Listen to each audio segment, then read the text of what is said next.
نصائحك إلى الجيل القادم يعني لإنشاء مشروع الاقتصاد؟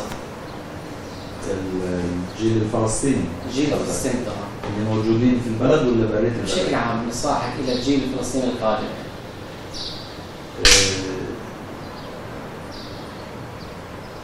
النصيحة الأولى اللي بنصح فيها الشباب الصاعد، الشباب الفلسطيني، أول شيء بقول اتحدوا قبل كل شيء، كونوا على قلب رجل منكم واحد، حتى لو ما كنتش قوي اقتصاديا تقوى في وحدتك. ثاني شيء اعملوا، اشتغلوا. يعني حتى الرسول صلى الله عليه وسلم وصى في العمل، والقرآن الكريم سبحانه وتعالى وقل اعملوا فسيرى الله عملكم ويرى. يعني الاتحاد، واعتصموا بحبل الله جميعا ولا تفرقوا، واعملوا وقل اعملوا. هدول ركيزتين مهمين جدا، لازم ما نفرط فيهم وما نضيعهم. هذا بالنسبة للشباب بشكل عام. بالنسبة للشباب بشكل خاص اللي موجودين في تركيا، نصيحتي لهم إنهم يتفهموا ويفهموا البلد اللي هم عايشين فيها. هم اللي بيدرسوا هلا الموجودين الفلسطينيين يفهموا الأطراف، يفهموا البلد، يفهموا عاداتها، يفهموا تقاليدها، ما يتطلعوش، ما ينظروش للأطراف بنظرة، يعني ما بدي أسميها فدائية، ما بدي أسميها بهذا الشكل، ولكن يفهموهم كويس. لما تفهم الإنسان اللي بالك بتريح نفسك بالحياة كثير.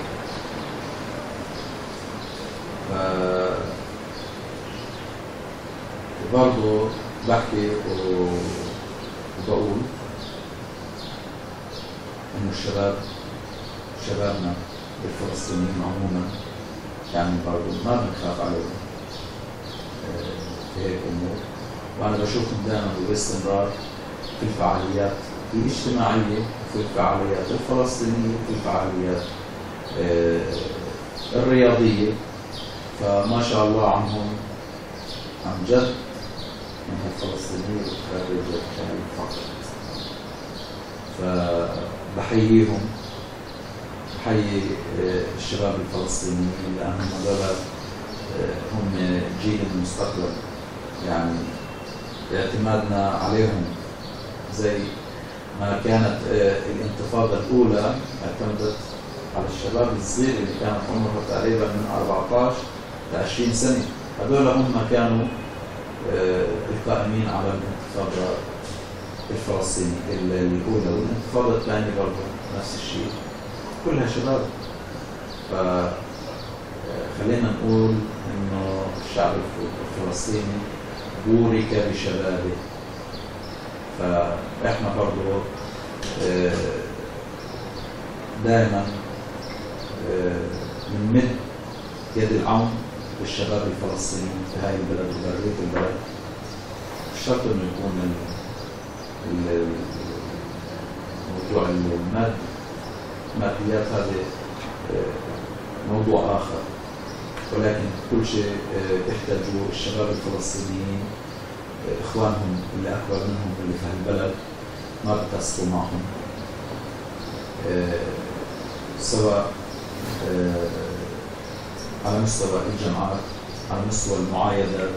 الشاب الفلسطيني أصبح لما جينا على هاي البلد ما كان موجود لا جالية فلسطينية ولا اتحاد رجال أعمال فلسطينيين ولا شيء. يعني كنت أتذكر إنه يمكن تشوفها غريبة يا أستاذ عاصم، أحن ألاعب طفل صغير، أحن قعدت سنين في هاي البلد طفل صغير ما أشوفه، ما تقدر تلاعبه. ولكن هلا الحمد لله إنه في عندنا جالية فلسطينية كبيرة والطلاب الفلسطينيين كثار موجودين، بنشوف بعض في المعايدات، بنشوف بعض في الأعياد، في الاحتفالات الوطنية تبعتنا.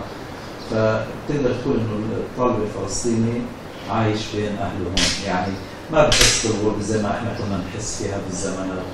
وبرضه بعد تقدم الإنترنت والتكنولوجي صار الفلسطيني حتى إنه يقضي ساعات طويلة وهو بحاجة أهله عبر السكايبي أو الماسنجر أو كل الوسائل المتاحة. ف يعني بدنا نقول للشباب الفلسطينيين في هالبلد ما تشيلوا هم، كلنا إخوة وموجودين إحنا لبعض أصلا. السيد عاصم بكير، تطلعاتك المستقبلية؟ التطلعات المستقبلية بالنسبة للعمل أو خطة العمل، والله الأستاذ عاصم بلشنا في نظام الحجوزات عبر الإنترنت، وهلا تقريبا احنا في البداية خلصنا المشروع وخلصنا نظام الحجوزات وفتحناه على ديستنيشن واحدة اللي هي اسطنبول في الوقت الحالي. المستقبل للحجوزات عبر الإنترنت، وإحنا حبينا نكون سباقين في هذا الموضوع ودخلناه من بدري، من أول الشركات العربية. يمكن في شركة أو شركتين بيشتغلوا ضمن نطاق الميدل أو المنطقة العربية بيشتغلوا على الأونلاين.